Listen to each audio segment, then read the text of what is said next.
పెద్ద విజయాన్ని ఎలా ఊరుకుంటారని చెప్పేసి ప్రపంచవ్యాప్తంగా ఈ మహిళా సాధించిన విజయోత్సవ దినోత్సవం అని చెప్పేసి మార్చి 8న ఈ ప్రపంచ మహిళా దినోత్సవం పెట్టుకుంటాము. అందులో భాగంగానే ఈరోజు మన మహిళా సమాఖ్య ఆధ్వర్యంలో ఈ ప్రపంచ మహిళా దినోత్సవ కార్యక్రమం ఏర్పాటు చేస్తున్నాం. ఈ కార్యక్రమానికి ముఖ్య అతిథిగా మన తహసీల్దార్ సరస్వతి వచ్చారు. వారి సందర్భంగా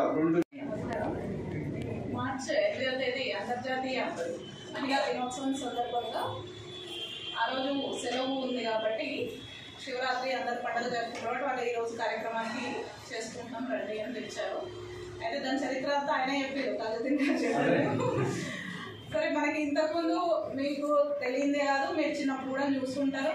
మనకి స్వాతంత్రం రాకముందు అసలు చదువుకోవడానికి కూడా అవకాశం లేదు మహిళలకి. కొన్ని ఉన్నత కుటుంబాల వాళ్ళు మాత్రమే చదువుకునేవాళ్ళు. అంటే చదువుకోవడానికి కూడా స్కూల్స్ లేవు, ఫెసిలిటీస్ లేవు, చదువుకోవాలనే పంపించాలనే ఆ విషయం కూడా జ్ఞానం లేదు మనకి. సరే, స్వాతంత్రం వచ్చిన తర్వాత అందరికీ ఓటు హక్కు ఇచ్చారు. ఇంతకుముందు ఓటు హక్కు కూడా కొన్ని కమ్యూనిటీస్కి, కొన్ని చదువుకున్న వాళ్ళకి, అట్లా కొన్ని వర్గాలకే ఉండేది. తర్వాత అందరికీ మహిళలకు ఇచ్చారు. తర్వాత రాను రాను పంచాయతీలో 50% రిజర్వేషన్ కూడా మహిళలకు ఇచ్చారు. మరి మీకు తెలుసు, ఊళ్ళలో దాదాపు సగం మంది సర్పంచులు మహిళలే ఉన్నారు, అవునా కదా? మీ ఊళ్ళలో చాలా మంది మహిళా రిజర్వేషన్ ఉంటుంది, మహిళలే ఉంటున్నారు. అంటే అప్పటికి ఇప్పటికి చాలా ముందుకు పోయినాం మనం. ఇట్లా ప్రతి సంవత్సరం ఒకరోజు అంతర్జాతీయ మహిళా దినోత్సవం జరుపుకుంటున్నాము, ఆ రోజు గుర్తు చేసుకుంటున్నాము. బట్ మన పిల్లల్ని కూడా మనం చదివించాలి ఈ సందర్భం. ఎందుకంటే మనం ఇంకా ఎందుకు ముందుకు పోవాలి, ఇంకా ఏ విషయాల్లో మనం ముందుకు వెళ్ళాలి అనేది ఒకసారి చర్చించుకోవడానికి ఒక వేదిక. సో మీరు కూడా మీ పిల్లల్ని చదివించి వాళ్ళు కూడా ముందడుగేసి వాళ్ళ సొంత కాళ్ళ మీద నిలబడడం అంటే ఆర్థికంగా స్వతంత్రంగా ఉండాలి. మెయిన్ మనం డిపెండబుల్ ఉండదు ఎవరి మీద కూడా. అంటే మన సంపాదన మనకు ఉండాలి. ఉన్నప్పుడే మనం మన పిల్లల్ని కూడా చదివిస్తాం, మన పిల్లలు కూడా వాళ్ళ పిల్లల్ని అది చేసుకుంటారు, అవునా కాదు?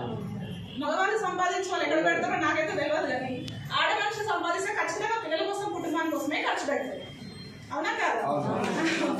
సో అందుకని మీరు మీ పిల్లల్ని కూడా మంచి చదివించండి. ఆడపిల్లలని బాధపడద్దు, మంచి చదివించి వాళ్ళని మంచి ఉద్యోగాలకి, ఇంకా రాజకీయ రంగంలో అన్ని రంగాల్లో ముందుకెళ్ళేటట్టు మీరు కూడా ప్రోత్సహించాలని ఈ సందర్భంగా కోరుతున్నాను. అట్లాగే ఈ కార్యక్రమానికి పాపం వాళ్ళు నా కోసం వెయిట్ చేశారు. నాకు ఆఫీస్లో చాలా మంది పబ్లిక్ కూడా ఉన్నారు. అయినా సరే పాపం ఆయన ఎన్నిసార్లు ఇన్వైట్ చేసినాము, నేను కూడా వచ్చిన ఒకసారి మిమ్మల్ని చూద్దామని. సో ఈ కార్యక్రమానికి నేను ఇన్వైట్ చేసినందుకు తాజుద్దీన్ గారికి ప్రత్యేకంగా ధన్యవాదాలు తెలుపుతున్నాను. అలాగే ఈ మహిళా కమిటీ వీళ్ళందరికీ కూడా ధన్యవాదాలు తెలుపుతున్నాను.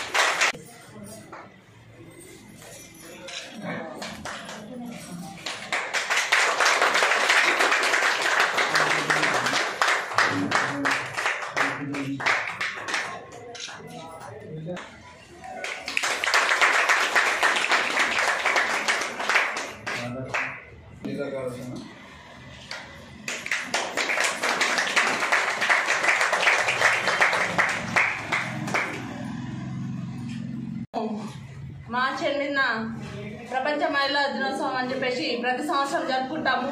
ఈసారి శివరాత్రి పండుగ రావడంతో 2 రోజుల ముందు జరుపుకోవడం జరిగింది. అయితే గతంలో కొన్ని సంవత్సరాల కింద ఆడపిల్ల అంటే బయటకు వచ్చేది కాదు, చదువు అంటే తెలియదు, ఏది కూడా తెలియదు, బాల్య వివాహాలు చేసేటప్పుడు.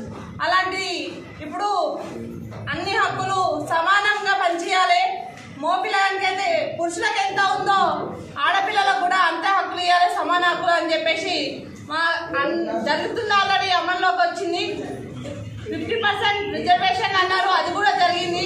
ఏంటంటే ఇప్పుడు మనము పిల్లల్ని మనం ఉన్న పరిస్థితులలో వాళ్ళని బయటకు వెళ్ళొద్దు అని చెప్పేసి కండిషన్లు పెట్టడం కాదు, పిల్లల్ని బయటకు వెళ్ళి ప్రతి ఒక్క పిల్లల్ని కూడా మనము సపోర్ట్ చేసి, ఎంకరేజ్ చేసి వాళ్ళకి చదువు కానీ వాళ్ళకు ఉన్నత స్థాయిలో ఒక చేతి కింద బతికేలా కాకుండా తన కాళ్ళ మీద తానే స్థిరంగా నిలబడి బతికేలాగా ఉండాలంటే మన పిల్లల్ని మనకంటే ఎక్కువ స్థాయిలో చూడాలంటే ఖచ్చితంగా వాళ్ళకి చదువు, విద్య, ఉద్యోగం ఖచ్చితంగా అవసరం. కాబట్టి ఏది కూడా తగ్గకుండా మనము ప్రైవేట్ స్కూళ్ళలో వేల కట్టి చదివించాల్సిన అవసరం కూడా లేదు.